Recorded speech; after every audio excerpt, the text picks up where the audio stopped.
Previously, we were 6, so now we are shrunk. We are shrinking. We are moving into 6. So it's more defined, more focused, and we give the targeted training and assistance to our faculty and all our students. So what it means is you have a wide interdisciplinary background as well and environment. So for example, when you're studying the arts, social sciences, and law, let's take, for example, if you're doing economics alone, economics has got joint honor degrees within the social sciences and arts field, where you can do economics with another language, like maybe French, Spanish, German, things like that. So not just economics. So we have choices for the students, not just a very vanilla type of program. Okay, so this was what we had before, a very comprehensive faculty, 6 of us, 6 of them, but now we have combined them into 3. Okay, so how are we separated? So these are the subjects that we are currently offering. And as you can see, we have from the film and theater, we have right up to psychology. So we have the professional programs like the dentistry, medicine, and vet science as well. So for if there are any undergraduates, so this can be something that they can take note of. So what are the courses that we offer? So this is a wide range of arts, law, and social sciences. I'll spend a little bit of time here because a lot of Indonesian students love to study policy, public policy, health policy, global policy. So all of these are very common subjects that many postgraduate students apply to when it comes to University of Bristol. Just to let you know as well that our School of Education has had a lot of not undergraduates, postgraduate students who have graduated from us and have gone on to work in many government universities, government companies, organizations, NGOs, and many others, so many reputable companies. So we'll talk about careers later, but just to let you know, this is an exciting opportunity for students who are doing arts, law, and social sciences. They can influence society, they can influence culture, and also government policies. So something very, very exciting. So next we have the health and life sciences, not too popular among the PG students in Indonesia, but we've had some students who do PhD in this field. So there is some interest still in the health and life sciences. What they do is, like we mentioned, we have a world-class research facility. We shape the healthcare and the science field, not just biological sciences in medicine, dentistry, vet science, and psychology. So for those who are very interested to learn about humans, animals, and plants, this is a definite good faculty for you to choose. Moving on, we have the science and engineering faculty. This is a very exciting faculty because they're always developing people, developing ideas, technology. There's always something new that the students are coming up with. There are interdisciplinaries as well when it comes to science and engineering. So we have main subjects like chemistry, physics, geography, aerospace, civil engineering, and also, like I mentioned, the AI, artificial intelligence. And also, this is a very good field for those who are into the real world application and the latest in technology. Right, moving on. So entry requirements, this is basically just a very brief overview of our undergraduate offers. So if there are any undergraduate offers, students here, you can see the unconditional offers, how we do the application, and these are the minimum entries here. But we will talk more about Indonesia. So undergraduate students from Indonesia, unfortunately, we are not able to take in the national high school curriculum. So the SMCAR, we unfortunately cannot take for direct entry, but we can offer the IIP. However, for postgraduate applicants, everyone is eligible to apply. And as long as you have a minimum GPA of 3.2 from a reputable university or that is accredited in Ban PT. So Ban PT, we are looking at Unggul, A, or Amat Baik. So take note of this. The university has to be Unggul, has to be A, or A as in right? Yeah, you pronounce it differently. So or Amat Baik. So these are the categories that we look at. So yes, we also look at your English language requirements, but the good thing is our university does not require this at the point of application. So just to let you know, when you submit an application to the University of Bristol as a postgraduate student, for example, a postgraduate taught student, like this subject here, MSc Business Innovation and Entrepreneurship. If you have the right requirement, all you have to do is just submit your transcript, your CV if you're already working, and also your references. We normally require 2 academic reference. So some of you have already graduated many years ago. Some of you have graduated maybe 5 years ago and you have no one to talk to, like from the faculty, or you don't know anyone from there. You can let us know. If you're able to find their email address from LinkedIn or from your university's website, we can contact them directly. Or otherwise, we also can accept a professional reference. So a professional reference would mean someone you work for, not work with. So someone you work for, so your boss or his head or someone higher than you. So that is something we look for. So all of these, so CV, your transcript, your certificate, your references, and also if you have your National High School Curriculum certificate or just a copy of it, you can also send that as well. That's it for the first application. And application is free for most of the programs except for the Faculty of Business. The Faculty of Business, or something we call like the social, like economics, all of that, we will let you know which one needs money and which one doesn't. But 80-90% of our courses for postgraduate are free applications. So you can just go into the website and submit the documents. Don't have to worry about the English, because the English you can submit it later when you have time, and as long as you have that within that time frame, you can complete that and submit it later. So don't worry about that. We will help you along, and if you have any questions later, we can talk about that in detail. All right, so a little bit more about the city of Bristol. So this is a famous landmark that you will see in most of our brochures, our leaflets. This is the Clifton Suspension Bridge. So everywhere you go, this bridge is very highly elevated, so you can see it from down. You can also climb up a hill and take pictures from here. All right, and this one, where is Bristol? So I like to ask this question because a lot of students don't really know where exactly we are, but this is the map of United Kingdom. In UK, most of you would know, we have Wales, we have England, we have Scotland, we have Ireland, Northern Ireland. So there are 4 countries together, and we are down southwest of England. So that's where we are. We are very close to cities, not states, cities like Birmingham, London, and Exeter. So if you're going to London, we are only about 1 hour, 25 minutes or 30 minutes by train, depending on which station that you get off from or get on from Bristol. So Bristol station is called Temple Meads. So from Temple Meads to London, roughly about 1 hour, 20 minutes, 25 minutes, so not too far. To Exeter also, we are very close, and to Birmingham also, we are very close. If you're taking the car, you're driving down to London, it's about 2.5 hours. Okay, so why Bristol? So Bristol is a very independent city with a lot of soul, we call it. We are very multicultural, at least nearly 190 countries, multinational. A lot of Southeast Asian students like to study in Bristol. So the highest number is actually Malaysian, next to it is Singaporeans, Indonesians, very close to Vietnam and Thailand. So a lot of Indonesian students do study there. And we also have a very good alumni group that is very active socially. So if you are looking into finding good food or the sambal in Indonesia, they can help you out. But unfortunately, this I checked, Indonesia doesn't yet have a Indonesian restaurant, but we do have satay in the Malaysian restaurants. They like to fusion things a bit. So you can go in there and still have a little bit of Malaysian sambal that's a little bit similar to Indonesian. But I checked, we have Indomie. So Indomie definitely is there. So a lot of people also know that we are home to Banksy. If you know who Banksy is, he's a very famous street artist. He goes around doing a lot of spray paints everywhere. The famous one is the Well Hung Man, very near the university location. So that place is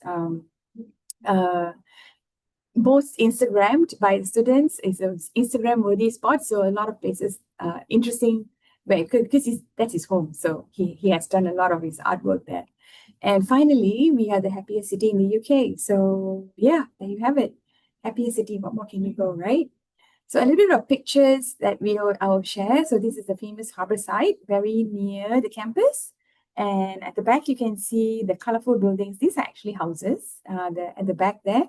And you can take a boat ride. The boat rides are usually available during the summertime.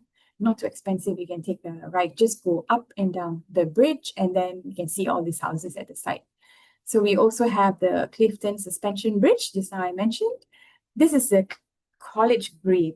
College Green is facing our main Park Street. So here's where you can just relax, have your picnic with your friends, have like a just get together. So a lot of students love to just spend their time outdoors. So you can see from here, they're just relaxing, just having a picnic. This usually happens in spring or summer. So a very typical British weather is rainy and gloomy weather, but summertime is usually very bright. Like this is a summertime picture. That's between June until August, late August. And also this is our famous Wills Memorial Building. So a lot of our campus photos features this building. This is where the famous law library is. This year, this building celebrated 100 years in existence. A lot of faculties use their libraries in there. And graduation happens here as well. So we have the Grand Hall, very nice Harry Potter-ish kind of looking building. So you have very memorable pictures taken here. This is also a very famous landmark, which is this is the Cabot Tower. Mr. Cabot is a very famous Bristolian. So I won't bore you with the details, but this is something that you can probably do some research later. He is from Bristol.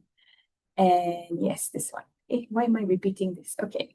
All right. So this one, did you know some fun facts about Bristol? So we have our first and only dinosaur. The fossils were found in the city in 1834.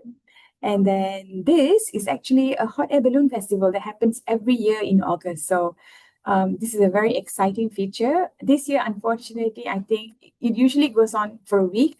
And what happened was one of the days, I think it was raining and then we couldn't really see the balloons going up. But normally it's a very clear sky.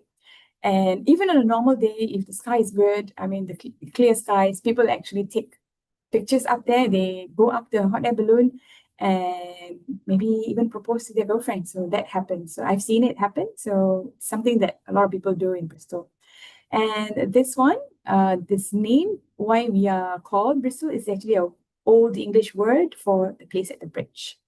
And yes, oh, I missed this one. So this is very interesting for students who are aspiring to do science communication for a better planet. This is a program that we have teamed up with BBC. So BBC Bristol actually produced 25 of their world's nature documentaries in Bristol. So this is something that is fantastic because if some of you know who David Attenborough is, Sir David Attenborough, he just celebrated his 90 something birthday, I can't remember now. So he is a very famous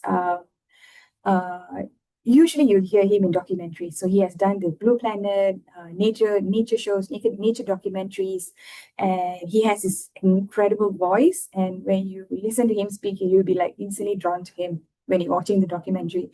And we have our students who work here, and they team up with BBC Bristol in producing this over there. Very active. They go out in the sea and they collect things, and it's very adventurous. So finally, we have this, the first chocolate bar, which was made by a company in Bristol called Fry. So this is an interesting tidbit that you probably would want to take note of. All right, so this is a nice fun fact about Bristol. There are 91 languages spoken. So if you zoom in nicely in this picture, you can actually spot Indomie in there. And right in front there, there's a Japanese sencha tea. This is actually an Asian market, so you can see a lot of Japanese, Korean. If you like tteokbokki, or you like the Korean bulldog noodles. I don't know whether you tried it. I've seen it in Indonesia. Indonesia has it, but this is the Asian market that you can get them. And also when it comes to practicing your faith, we have 45 religions in Bristol. There are musolas available everywhere in the campus. You can find the nearest building in the map that I mentioned. So there are prayer places. You can bring your prayer mats, or you can use the one that we provide. So very accessible when it comes to religion and freedom of practicing your own religion.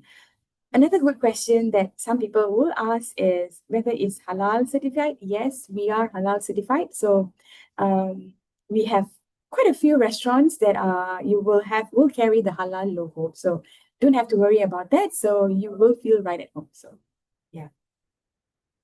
All right, so these are some of the, wait, let me just show you a little bit about the picture. So this is some nice scenery you can see from the boat when you're going on a park, and just go jalan-jalan. So yeah. And this one is a fact about Bristol. You can see a lot of people are walking and just sitting out in the park. There are many, many parks in Bristol. Some places in Bristol cannot pass, the cars cannot pass. So we made it in such a way that there's very less gas emission, so no pollution, no air pollution. And why we're doing this? Because we care about the environment, and because we are UK's first city, first UK City Council to declare the climate emergency. So that's why we are very, very sustainable. We work towards the climate. We care for the environment. So bicycles are allowed, but no cars or motorbikes. All right, so if you can see from here, this is our beautiful Bristol city, and we are very, very close to the city center. Everywhere is walkable, is within 20 minutes or 30 minutes walkable areas. We have very fantastic facilities as well. So this is something that you would enjoy on our website. Just click on virtual tour, or you can just take a screenshot of this. This is where you can see where you will be staying, your accommodations, your buildings, where you have your classes. So the blue are all the libraries, the building, the red ones are where the whole building is called. So maybe the School of Education is there. And there's one icon on the page where it has a little bed or mattress. So that's where the accommodation units are. All right, so this is a very important aspect for students when it comes to support. A lot of students want to know when they finish their graduation, where do they go, where do they work? For Indonesian students, there's never been a problem, because when they come home, when they go back to Indonesia, they are given, they are highly regarded, and they have a lot of opportunities for work. Nevertheless, our career services team will help you 3 years after you graduate. So this is not just right after you finish your graduation. So even after that, we will give you access to the My Career portal. So it's a portal where you can see current jobs, any vacancies, even in the UK. So some of you might not know this. The UK accepts people to stay in the UK for 1.5 years. This is a new rule that just happened. 1.5 years. Previously it was 2 years, but now they just shortened the time. But the government hasn't actually implemented this just yet, but we will see how it goes for the next year. So at least for 1.5 years, you will be allowed to stay in the UK, maybe find some employment, get some experience, and then go back to Indonesia.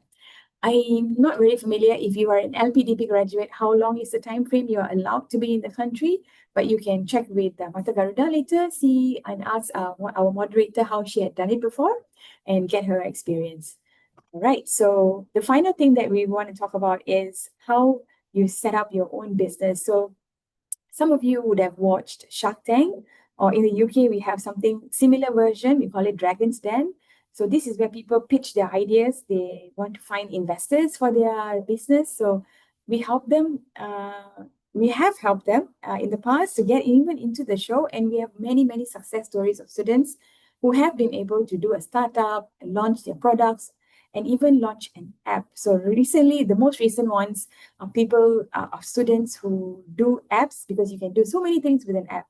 So the most recent accomplishment from one student is he had built an app where you can find rental places in UK. So if you're an undergraduate student, this is something that's a problem. They cannot find accommodations easily. So this student has made this app, and he has done really, really well, even won awards. So this is a very exciting thing that I want to let you know. Bristol has invested £6 million for scholarship students for the year 2025, 2026. So 2025, we've just closed the applications for this year. We will reopen the applications in late October, early November. So if you are an LPDP student, if LPDP, I'm not so sure last time, it doesn't give 100%, they give maybe a little bit or maybe half. If they give you maybe half, the Think Big application is able to support the others. So you are able to apply for Think Big scholarship even though you have an LPDP scholarship. So as long as it doesn't exceed or doubles up. So you cannot, let's just say your tuition fee is about £30,000. Think Big scholarship gives you maybe £15,000, for example, and LPDP gives you £15,000. So you have enough to cover your tuition fee. We cannot give you more than that. We cannot exceed whatever the government is giving, but we can supplement whatever the government is not giving. So this is something that you can take note of in future when you're applying for LPDP, in case you're applying for the lesser one, or you do not qualify for the full scholarship. You can take advantage of this scholarship. Another good news is this scholarship doesn't require you to have an offer when you are applying. So you only need to have the application in. So this is what we did this year. So maybe next year, I'm not too sure whether they're going to change it or not, but in November, we will look out for the announcement. But what the students did was you don't have to wait until you get an unconditional offer and conditional offer to apply for the scholarship. And the scholarship is not academic based. So you don't have to be very, very smart. You have 3.7, 3.9, no need. You only need to have extracurriculars during your uni years or whatever that you do. Any leadership qualities that you have experienced, what you have done in the past that you're extremely proud of, you can tell us that, and then this will go into the application. We will take more questions later about this later. I'll move on to the next slide. So yeah, this is the different levels of funding that we have, and only one application for the entire university scholarship. So there are many, many levels. Some schools will give more scholarships. So like the School of Education probably will give up to £26,000. So it depends. So you just have to apply for it one time and you will be considered for all the scholarships. All right.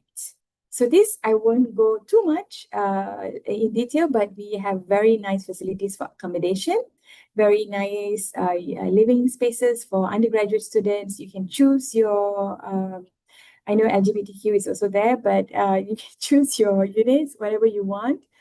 Some of them want female only, some of them want male only, some of them want with Muslims only. You can tell us this is allowed, and you want something that's alcohol-free, also allowed. So no problem there.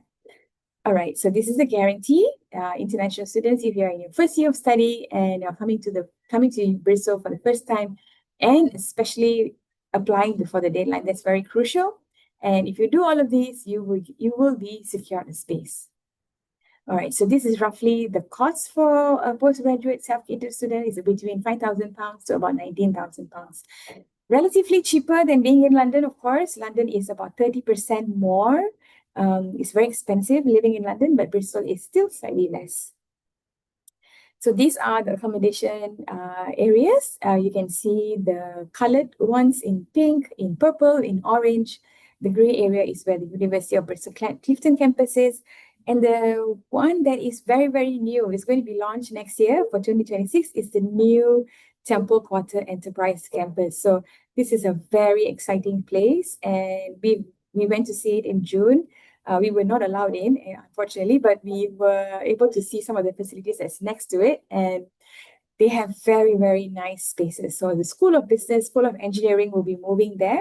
And not all of them will be going there. So some of them will have like in stages. So you will have a chance to visit this place when you're there next year.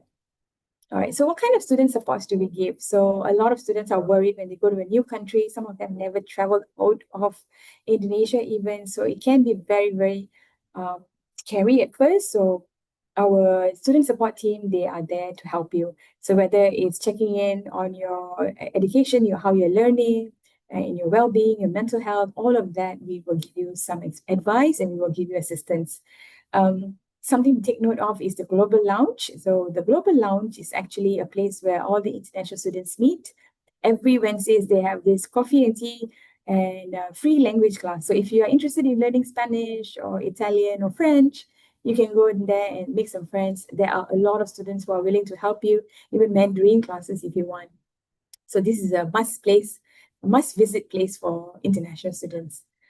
So if there are many who are into sports, I know some of the Indonesian students I've met before who are very into gym. You can use our facilities, but some spaces for the gym they require membership, but the membership fee is very, very minimum. Sometimes it's only like £5 a month, maybe, or maybe £10 a month. I forget. But yeah, there is a very minimal fee that you will be charged. But some of the places they are very, very well equipped, and we even have a swimming pool. So yeah. So we talk a little bit about our students, so how diverse we are. We are a very student-centric city. So there are 30,000 students. 32% are international, so 10,000 international students in Bristol right there. And we mentioned that we are highly employable. This is a wrong figure, so I apologize for that. It's not updated, but we are actually higher than that. We are not number 7, so we are number 5 actually. And yes, we are targeted 5 in the UK. By employability, we are higher than that. So this is an O ranking. Okay. Destinations, where do they go after they graduate? So like I mentioned just now, a lot of Indonesian students go back to their home country. They are able to find jobs in governments or even NGOs or even big corporates. So we have never had any shortage of undergraduates or postgraduate students who are unemployed. So that never happens or hardly ever happens. All right, and this is a very nice setup that we have. It's a big global family, we want to call it. We have over 200,000 alumni in Indonesia. We have nearly 300 plus alumni. So there is going to be an alumni gathering this November, I think, if I'm not mistaken. So Bristol graduates will be meeting for the first time officially in Jakarta, and they'll be having a little meet and greet, makan-makan and socialize and talk to each other. So this is a very exciting opportunity for the alumni to meet again. So yes, how do you apply to Bristol? So the first thing that I would like to encourage you to do is first research what courses that you want to study. This is applied through UCAS, is for undergraduate, and then for postgraduate students, you can apply directly to the university. For undergraduates, they have to wait for their results if they are conditional. For unconditional offer, they will get it in August. So for postgraduate students, you just have to wait for a decision from us, and then you remember to accept the offer. You will not be penalized if you accept the offer and then you decline later. So don't worry about that. We know it happens. Sometimes there's no funding available. Sometimes people are not able to secure LPDP, so they try again the following year. So don't worry, you can decline and reapply the next year. Finally, you get your class document and then you are ready to go to Bristol. This is our application timeline. Just to take note, the most important one for PG students is the deadline for accommodations, which falls between June to July. And then your CAS will be sent by August. So what is CAS? It's a CAS, CAS. So CAS is a document or a number that you'll be given when you're applying for the student visa. So the student visa, you can't apply for a student visa without this CAS. So the university will give you this. More training will be given, or more advice of this will be given once you are already an offer holder. We will give you some advice on this. So yes, this is the final slide, and I thank you so much for paying attention. If you have any questions, I'll take them at the Q&A. Okay, wow, thank you. Thank you so much, Miss Tavenes. Everyone can give applause virtually to Miss Tavenes. Yay. Thank you. Fun fact Minum ya. actually. Oh yeah, silakan diminum. Yeah, actually, University of Bristol is one of my dream universities. So in 2021, I applied for University of Bristol, and I got the LOA, but it's still a conditional LOA, because I need to put more on my IELTS score. I got 6 point, yeah, I only got 6 to my writing. Oh, section, and then I Oh, got okay. rejected. I'm It's sorry. actually, yeah, that's fine. And actually, I told to the admission team if they can wait for my letter, like they can guarantee of my letter of acceptance of, because it's nearly the deadline for the LPDP application. So I asked them to just give me the LOA unconditionally, but they couldn't. So I need to skip that Okay. part. Yeah, but actually Okay. Bristol is really one of my Your big, dream. Oh, yeah, okay. my dream All campus. right. Yeah. Sorry. Oh, that's okay, I definitely. wasn't there in 2021, so in my defense, I couldn't help you. If you were there, if I was there, I probably would have helped you somehow. But yeah. Oh, I Okay. see we have some questions here. Yeah, we do have a lot Uh, of questions. I think I can start with Ka Adriana because she raised her hand first. Yes. okay, Uh, Adriana. Is yeah. she here? Okay, hello. Okay, so hello everyone. My name is Adriana, and for today, I'm really happy because like this opportunity, because like I really want to study at this university. But before of all, my question is really simple. Like, should I choose TOEFL or IELTS, or there is any added value if I choosing IELTS instead of TOEFL? And of course, like if someday I can accept it in this university, is there any student help? Like for example, is like the personal guide can the campus provide to me? Thank you so much. Okay, very good question. Okay, I'm going to answer you one by one. So, can you tell me first what is your chosen course that what you want to study? Excuse me, can you reply the Uh, question? Sorry. let me try my bahasa Indonesia a bit. Bidang apa? Kursus apa? Bidang. Is it bidang? Yes, yes, I Is it understand bidang? your question, but I think that my handphone is lagging a bit. Okay. Oh, okay, okay. So Yeah. yeah, What do you plan to study? like Kursus apa? I want to apply about accounting or maybe like Ah, finance, okay, very good. Okay, I'm going to share my economics. screen. Yeah. Economics. Okay, all right. Let me see. I will show you how to see the qualifications on the website because it's actually very easy when you want to ask about the no, the English qualification. So hang on, let me just, where are you? Okay, I'm going to share my screen. Uh, okay, just give me 1 minute. 1 minute, 1 minute. Screen number 2.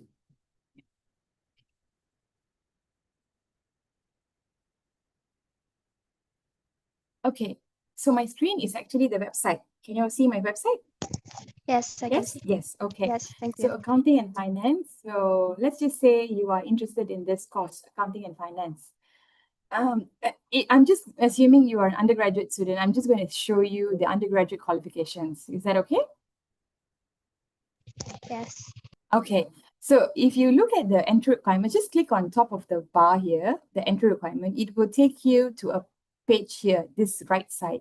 So we accept GCSE, we also accept IELTS, TOEFL.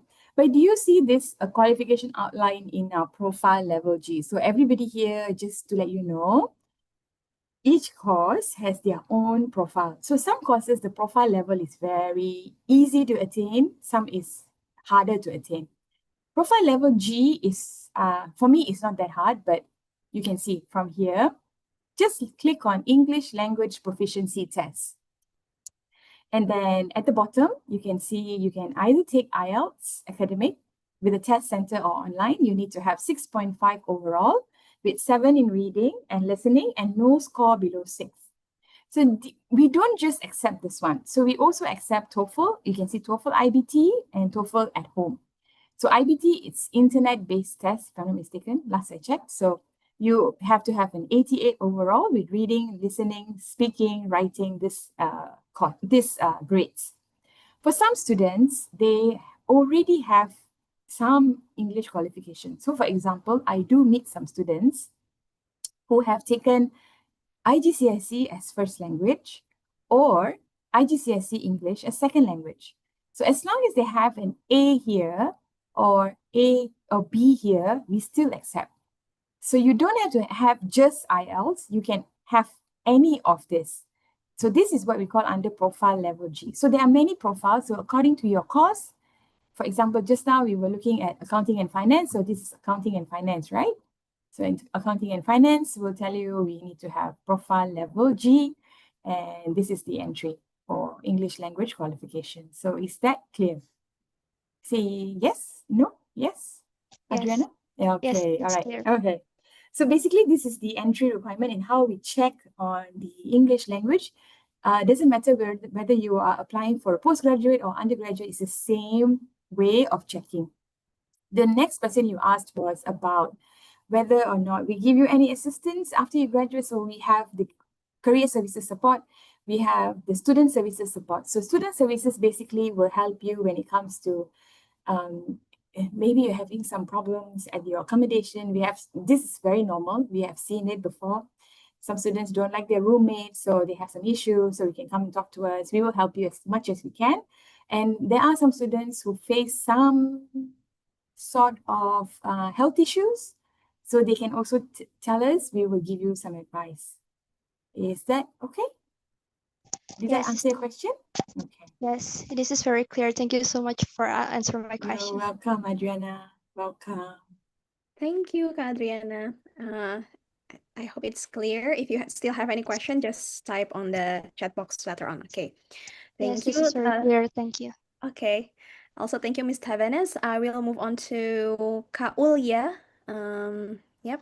Kak Ulya, you can. Okay, Kai Ulia is interested in postgraduate program at Bristol. Management marketing, is there any support by the university students during or after they graduate, especially for internet? Okay, this is a very good question. Hi, Ulia, how are you? Thank you for your Hello. question. Hi. Okay. So, the management courses, the PG courses, PG, right? You're applying for S2, ya? Betul? S2, ya? So S2 under management marketing, unfortunately, has a little bit of application fee.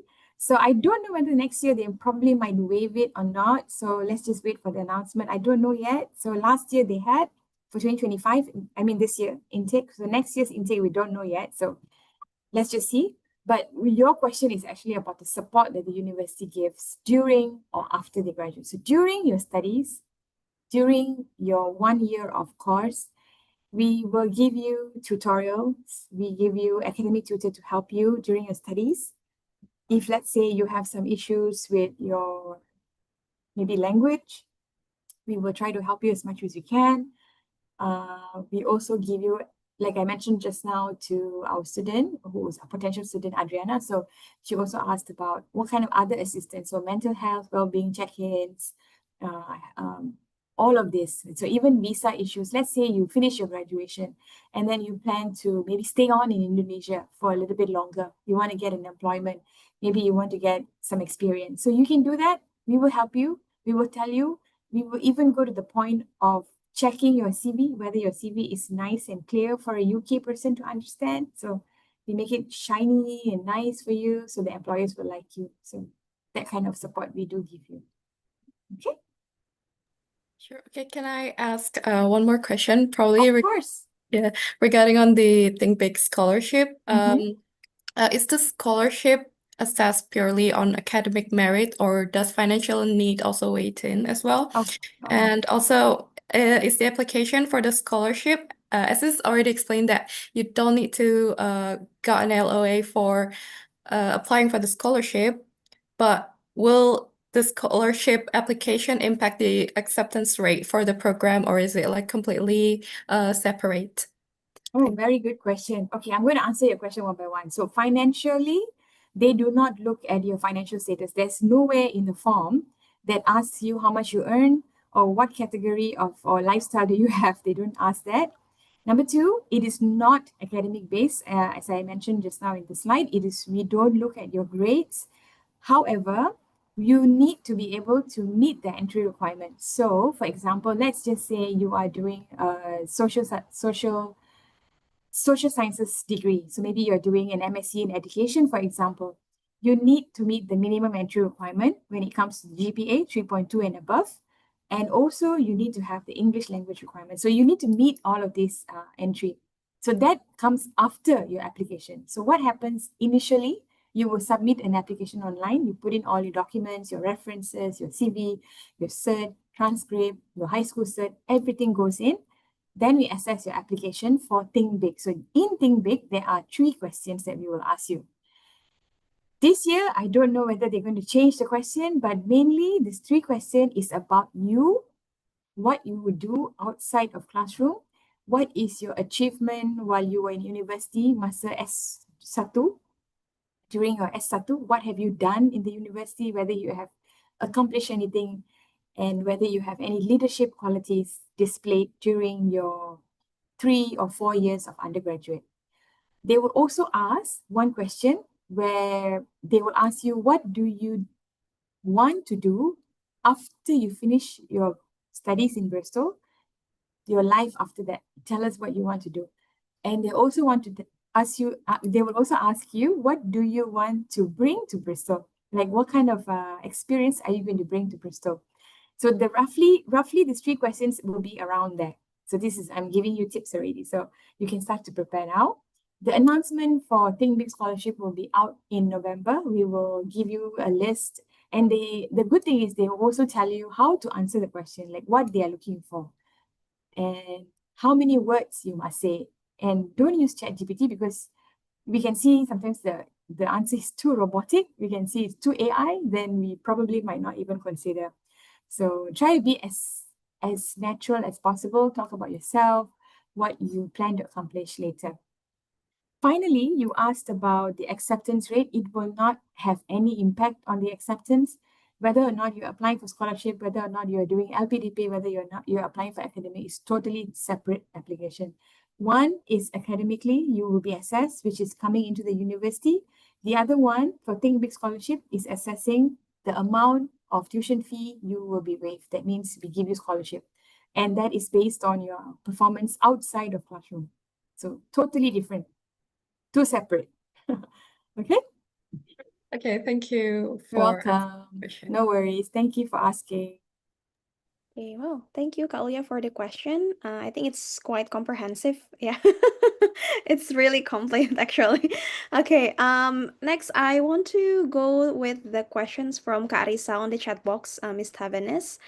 Okay. Not related. Okay, this is a Yeah. good question. Hi, Yeah, it's Risa. like Thank a you for your cross question. major. Yeah. Yes, okay, this is a good question. I will give you an example. I don't know what field you're asking for, but I will give you an example when it comes to law degree.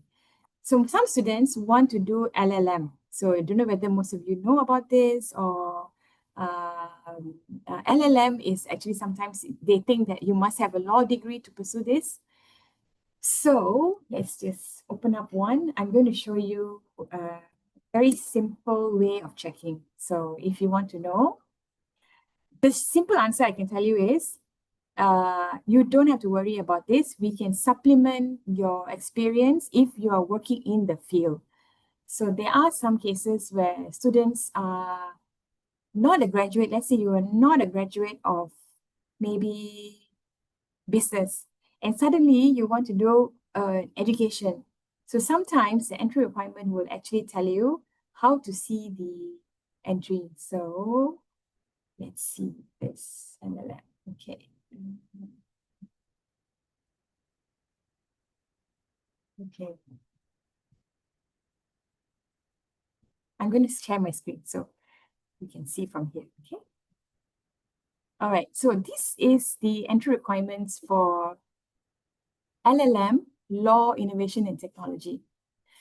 We will consider interim grades are currently slightly lower in programs entry requirement. We make you an aspirational offer. So this is sometimes a statement that we will use when it comes to people who don't meet 3.2 or 3.1. So we will consider something lower. So say, for example, you want to do something totally different. So MSc, say you want to do in social policy, for example. Okay, so this is a very interesting one as well.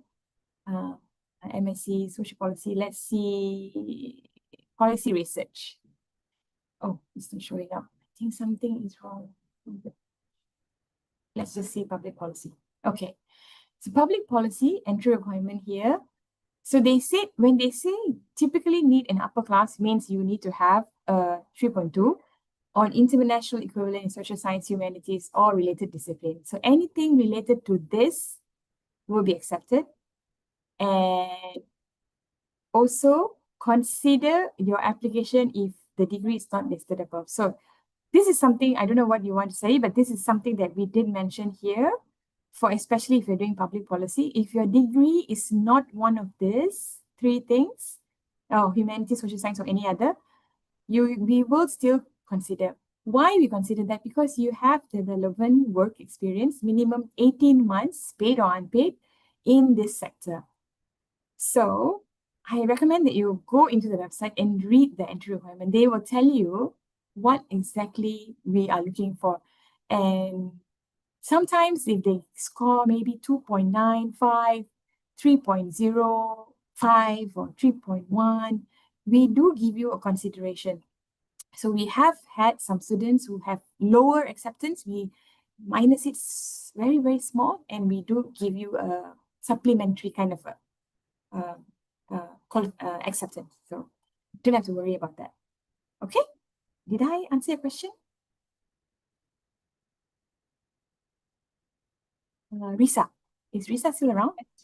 Yeah, Okay. it's really So helpful. hopefully, She's oh able. yeah. Yeah. Oh no, not Risa. Someone thumbs up. Okay. So Yeah. we go to the next question.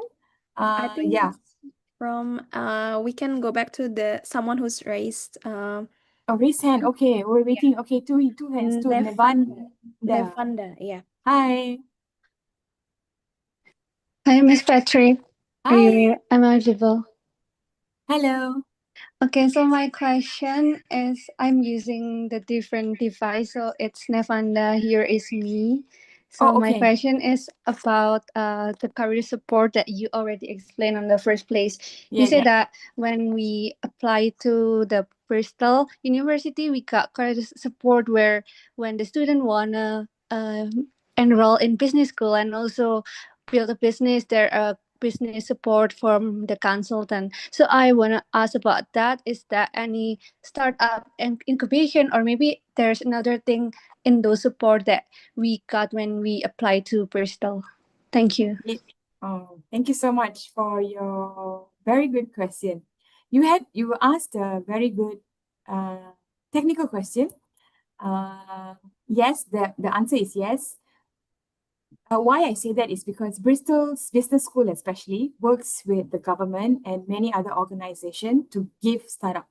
So we especially give you, okay, I'm going to show you my screen so at least you'll believe me from the website. Okay, so yeah. So yeah, if you look at this screen, right, we are talking about career service. So startup support, we have many specialists who will help you when it comes to opening your business, how to help a new entrepreneur set up their whole company. So these are the startup resources that is available for you. Set Squared is one of the very famous ones. CFIE is actually for science students. TechSpark is a AI innovation engineering kind of a company. So it depends on what exactly you want to do. Because some business students not necessarily will go into a business field. They probably go and maybe do something totally not related. Maybe they have like a skincare brand or skincare soap or something that is totally not business, but they have that business idea in mind. They want to sell something and they have that product. So they want that knowledge. So they just want to know, can the professionals help me? Can the experts help me? Yes, the answer is in short, yes, we can. And this is the page where you have to go to. So it's there. Okay, Did maybe I can answer your I question? add another question Yeah, regarding to sure. your explanation about the support? It's not just about in business, but also AI and etc. Is there any double degree on when we want to take a master degree in business, or it just like we gonna collaborate with people in a maybe pharmatic or maybe in the technology side, or how it works? We do not have a double degree for masters. We don't have the PGT for masters double degree. We don't have that. We do have it for undergraduate level. So undergraduates, you will see a list of courses that like, for example, economics and finance, accounting and finance. We have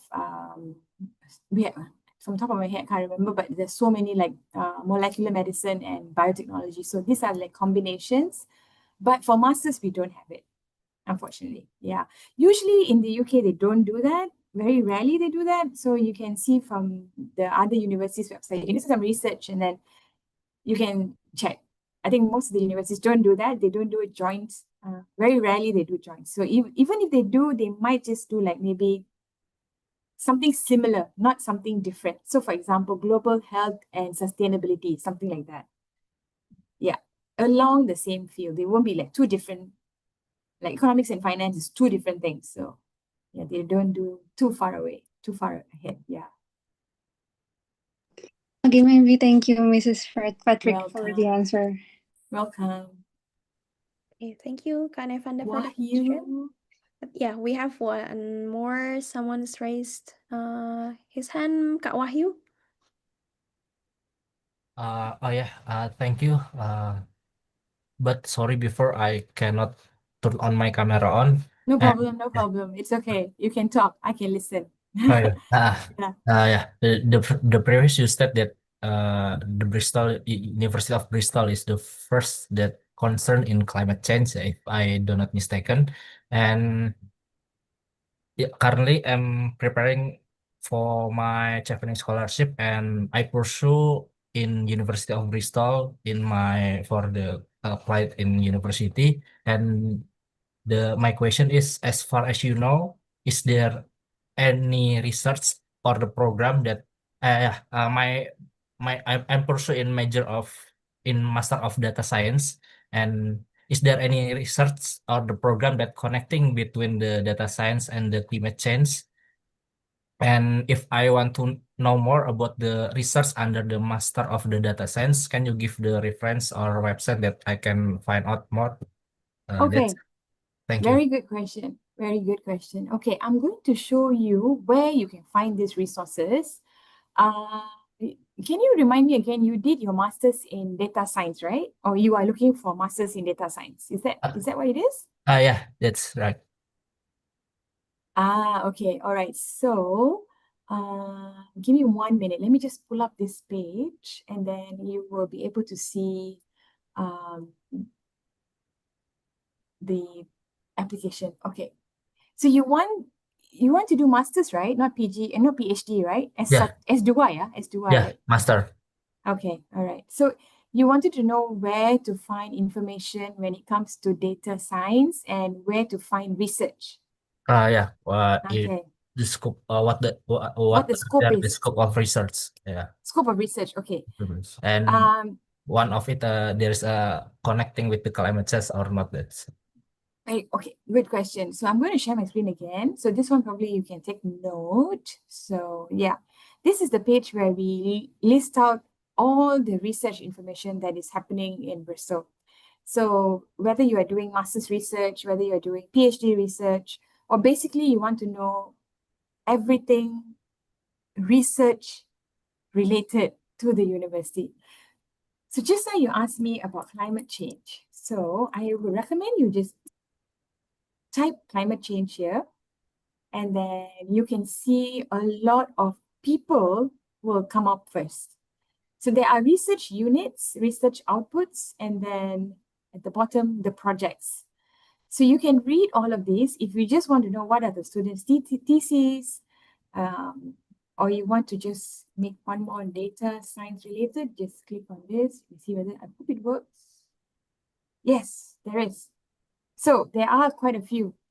So I recommend that you go into this page and then look at the research units and just type on here, like I just put climate change data science, or you can just go into the advanced search and put the words exact phrase. So they will pull up all the research that the university is doing and the people that are currently related to this university. So, I mean, doing this research for the university. So, okay, you have a question. Go ahead. Do you have a question? No? Okay. yeah. Okay. That's answer, and I get it. Thank you Okay, for the you got the research. answer. Okay, okay. All right, I'm gonna stop sharing. Okay, next Okay. question. Thank you so much. I think we can only have 2 more questions. Oh yeah, I have to go already. Yeah. 4 more minutes. All right. So one question from the chat box from Kak Aji. It's about the IELTS requirement. especially in the fields of mining, geotechnics, and hydrology or earth sciences. Okay. Some And of the fields she mentioned here, I'm just going to say that we don't have it. We don't have mining, we don't have geotechnics. We have geology, but we don't have hydrogeology. So when it comes to PhD, some of the courses are very straightforward. You can just Google the page on our website. They would give you the entry requirement, like I mentioned, like I showed just now, how you can see. But generally, we are looking at a 6.5 IELTS minimum for PhD students. So at least you have a 6.5 overall and 6.5 in all skills. If that's what you have, then it's good enough. Okay, so any I more think the questions? last one will be Okay. Phoebe. Abby? Yeah, she raised her hand. Kak Phoebe. Okay, thanks. Hi, Phoebe. Hi, Silakan. can you listen to my voice? I think it's a little bit Can't hear you. The line is a bit breaking a bit. Maybe you can type the question and then I Okay. can answer you there. You can say it Bahasa How Indonesia, I about can now? understand. How about now? Okay, yeah, I can hear you now. How about now? Can you hear me? Yep, yep, Okay. yep. I'm trying to pursue LPDP and evening for the past 2 or 3 months, and Okay. due to considering LPDP's current focus on STEM fields, what strategies would you recommend for applicants who wish to pursue a non-STEM program at a university like Bristol, so that their studies are still seen as relevant to Indonesian development priorities? Wow, that is a very deep question. Okay, so basically you're asking me non-STEM related questions Yep. and Yep. how you go about choosing a university. Yep. Exactly. The first thing I would do if I were you is look up the universities that are ranked high in that particular subject. So that means going into the specific website for the specific university or just Googling, just find out what is the course that the university in the UK that offers that course, and then do some research from there onwards. And then you can see how they are ranked in the different tables that I mentioned earlier, like QS table, Times Higher Education table, Guardian table. So there are many, many ranking tables. So if you do that research a little bit, then you will know which university has a very good reputation when it comes to non-STEM based subject. Final question. I'm going to ask Putri, you have a question. You want to go ahead and ask? Thanks, Fabi, your question. Thank you. Thank you, Mrs. Can you Putri? hear me clearly? Yes, Putri, yes, I can hear you very clearly. Okay, thank you. I'm Putri. I want to pursue in University of Bristol. It's one of my top choices. But I want to look deeper in master by coursework in transport planning, but in the related to climate or environment programs. But I think when I see in the University of Bristol, it's still I cannot find the match background in transport Yeah. planning. Can you Yeah, have we don't have an advice? we call it urban development. We don't call it transport planning. It's called urban development. So I think you can search on the page. We have that course. It's called urban development. Okay. I'm going to put it in the chat box so you can see it from there.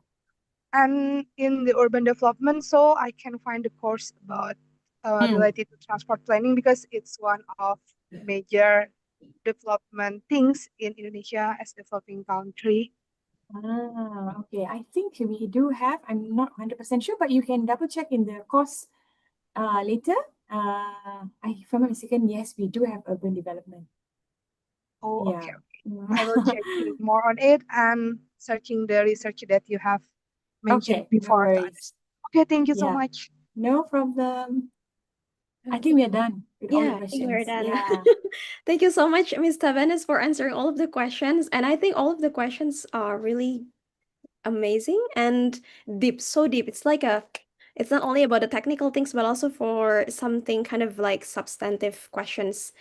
Okay, so I think it's all about the questions, Ms. Tavenes. So I think it's already closed for for the session and discussion. And the quick recap for me is Mr. Venice Patrick has given us an in-depth look at the University of Bristol about the offerings, the scholarships, the values, and how students from Southeast Asia can engage with the university, access the scholarships as well, yeah, and pursue a robust program. So on behalf of Mata Garuda LPDP and all of us at the Future Festival 2025, I sincerely thank you so much, Ms. Tavenes, for spending your time with us, for sharing your expertise and all the valuable insights about the University of Bristol. And I hope I can get there very soon because it's still be my one of dream campus. And also, before I hand back to the MC, I'd like to announce that we have actually two prizes for the best questions. Yeah, our winners will be contacted directly by the admin, and I want to announce the first one is Kak Ulya. Congratulations for the best question, and then the second one from Kak Risa for the best question as well. And probably the operational team can pin those two winners to appreciate them. And then for those whose questions probably we didn't get any chance to cover because of the limitations, the time limitations, we sincerely apologize. But I hope that you can still stay connected with the University of Bristol. And I believe that University of Bristol has an Instagram account. Yeah, Miss Tavenis. It's at University of Bristol. I will Yes, share we the also we also have a C office one. I'm just putting it in the chat box. It's called Bristol C for Southeast Asian students. oh yeah, it's too directly for Please the subscribe and okay, welcome. yay. Okay, so thank you all, and I hope you seize the opportunity, the opportunities discussed today to move forward to your scholarships and academic journeys. And with that, thank you so much once again, Miss Tavenes. And Welcome. yes, let's meet in the University of Bristol later on. And then with that, I'd now like to hand things back to our MC, Mas Rifki, to close this session. And thank you. Thank you, everyone. Thank you, Kasri. Wow, that was a truly wonderful. A big thanks we must give to Miss Tavanes from University of Bristol for the valuable insight, and to Kak Asri for moderating today's session so gracefully. Give her a big clap. Time really flies, and we have already reached the end of our session. From today's discussion, we have learned so many important lessons that we can carry with us as we take confident steps toward a brighter future. Before I close today's session, allow me to share one last pantun to wrap things up. Open the mic and please respond with a cheerful nice after each line. Okay, guys? Please help me. Waves keep rolling to the shore. Cakep. Learning leads us to survive. Cakep. Thank you all. Come back for more. We'll be waiting for you at the main event of the Future Fest 20 and 25. Once again, okay.